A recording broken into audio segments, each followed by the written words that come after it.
Վերաքննիչ քրեական դատարան մենք ներկայացրել էինք բավականին ծավալուն բողոք։ Մենք անդրադարձել էինք մի շարք հիմնահարցերի, մի շարք ապօրինությունների, որոնք տեղի են ունենում Սամվել Կարապետյանի գործով, եւ իհարկե հիմնական պահանջը նրանում էր, որ կալանքը րոպե շուտ վերացվի։ Ցավոք սրտի, այն քաղաքական հետապնդման անասելի ճնշման պայմաններում, սա իմ կարծիքներից մեկն է,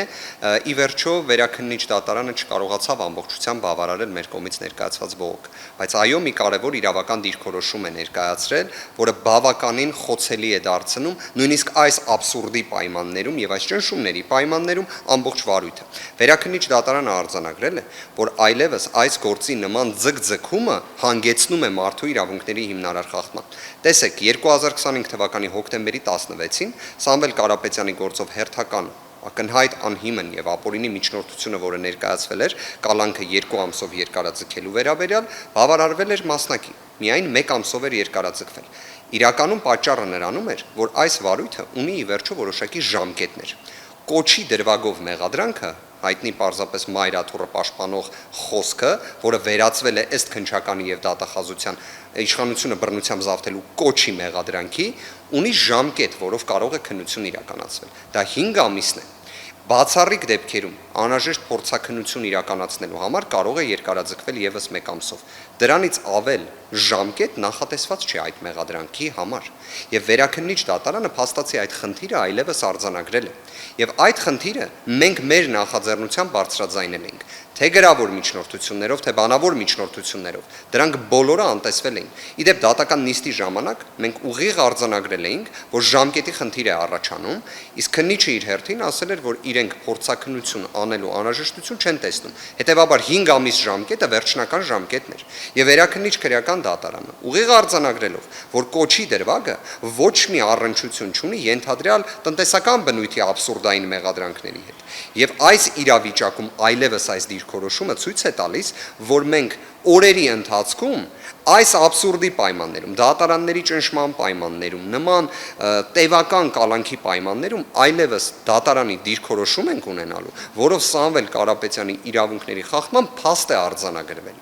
Պատկերացրեցիք, այսինքն, չնայած Հայաստանի Հանրապետությունում Սամվել Կարապետյան անուն ազգանունը եւ քրեական դատավարության օրենսգիրքը իրար հետ համակցված չեն գործում, որտեղ հենց Սամվել Կարապետյան անուն ազգանունն է լինում, քրեական դատավարության օրենսգիրքը կարելի է փակել, քանի որ այն չի գործում, քանի որ ոչ մի իրավունք եւ օրենք չի գործում փաստացի, բայց չնայած այս ամենին, այս մի հարցում վերաքննիչ դատարանը փաստացի կարևոր արձանագրումը կատարել է եւ արդեն քննչականը եւ դատախազությունը, երբ մենք պնդումներ էինք ներկայացնում, մշտապես արձանագրում էին, որ այստեղ ոչ կարող են վարույթ անջատել, որ իրենք իբրև պատշաճ ջանասիրություն են ապահովում, ինտենսիվ գործողություններ են անում, այդ ամենի հակառակ փաստարկը այլևս ոչ թե միայն մենք ենք ասում, այլ դա տեղ է գտել վերաքննիչ դատարանի որոշման մեջ, եւ ես հաստատապես պնդում եմ, ի վերջո այս աբսուրդը, թեև այսքան երկար է տևում, եւ այս ընթացքում ընթացակարգային բովանդակային այնպիսի հիմնարար խախտումներ են տեղի ունենում, որոնք բոլորը ի վերջո արձանագրվելու են։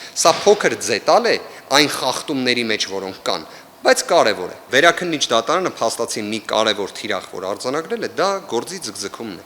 որ ժամկետները արդեն այլևս տրամաբանությունից դուրս են, ինչ որ իմաստով նաև օրենքից են դուրս, հենց դրանում է առաջանում մարդու իրավունքների հիմնարար խախտման հանգամանք։ Մենք քանիցս հրապարակային եւ գրավոր քննչականին եւ դատախազությանը դիմում ենք, որ 53 քննիչներից բաղկացած խումբը թող ինտենսիվ գործողություններ կատարի, թող կամ այս գործը կարճեն, այսինքն ունենան իրավունքի այդ հենարանը եւ խիզախությունը, կամ թող ուղարկեն դատարան, որպեսզի մենք այլևս կաշկանդված չլինենք նախաքննական գաղտնիքով, եւ դուք եւ հանրությունը այլևս տեսնի, թե իրապես սա ինչ աբսուրդային մեղադրանք է, ինչ շինց ու գործ է, եւ իսկապես ինչքան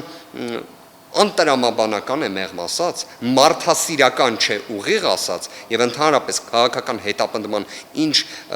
վառ օրինակ է այս ամենը, երբ հանրությունը կտեսնի, որ 6 ամսից ավելի է Սամվել Կարապետյանը կալանավորված է այն պայմաններում, երբ չկա գործ, ընդհանրապես չկա գործ։ Գիտեք, տրիվիալ պատասխաններ են հնչում, թե կատարվում են գործողություններ եւ այլն։ Ես էլ կարող եմ ձեզ ասել, որ այս ամիսների ընթացքում քանիցս միջնորդություններ ենք ներկայացրել, որ հենց քննչական մարմինը գործողություններ կատարի։ Նույնիսկ կոնկրետ գործողություններ ենք հուշել քննչական մարմնին։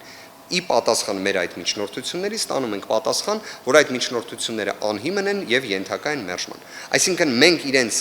միջնորդում ենք, որ կատարեն իրենց պարտականությունը, իրենք իրենց պարտականությունը չկատարելու համար մերժում են մեր միջնորդությունը։ Այսինքն հերթական անգամ չկատարելով իրենց պարտականությունը, քանի որ այդ միջնորդությունները չես կարող մերժել։ Եթե դու ունես այն կարգավիճակը, որը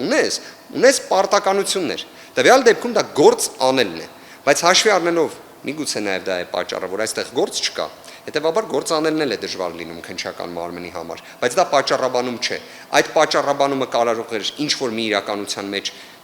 անուղղակիորեն ընկալելի լիներ, եթե անձը չլիներ կալանավորված։ Իսկ մենք խոսում ենք 6 ամիս շարունակ կալանքի պայմաններում նման անգործության մասին,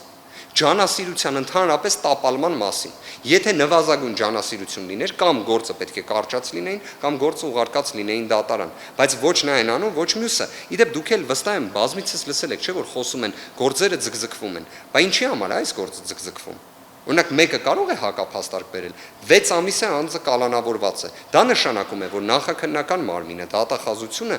այն աստիճան բարձր ջանասիրություն պետք է ցուցաբերեն, որ րոպե շուտ գործի ելքը որոշեն։